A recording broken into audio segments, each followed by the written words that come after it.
Hello and welcome to this breaking news edition of the broadcast from the I-24 News Desk. I'm Hamda Salhout in Tel Aviv. A barrage of rockets sent from Lebanon into northern Israel. Sirens activated there. Footage showing the aftermath of the rockets hitting several parts.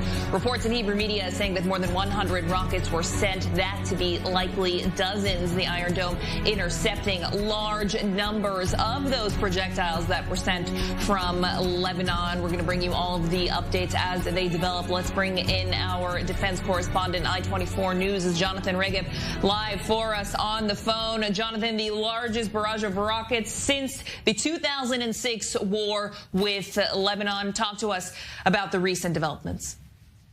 So many interesting questions now being asked.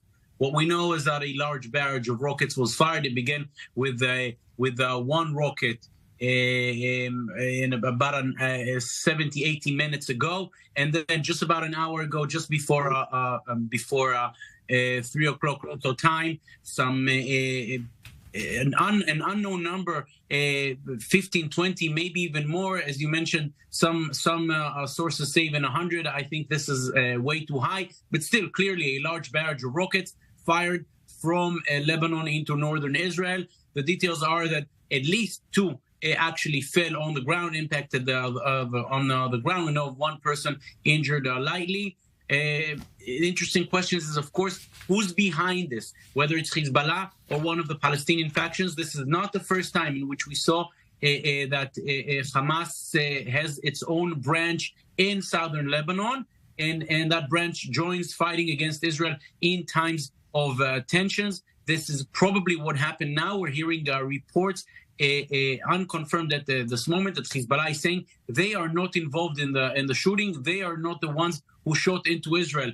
Even if that is true, and I think it is, nothing can happen in southern Lebanon without Hezbollah agreeing to this, accepting this. Meaning, even if these were rockets fired by Palestinian factions connected to Hamas operating in the area of southern Lebanon, this had to happen with the acceptance of Hezbollah. Even more so, this is happening at a time when one of the most senior officials in Hamas, Ismail Haniyeh, is visiting Beirut. We can assume that during his visit in Beirut, there were meetings with Hezbollah officials, possibly even with Hassan Nasrallah himself. Is it coincidental that all this is happening, that possibly the Hamas branch or a Palestinian branch in Lebanon is firing rockets at Israel at times of tensions connected to Ramadan, connected to the Temple Mount, while Ismail Haniyeh is in Beirut? I think it is all connected. The other big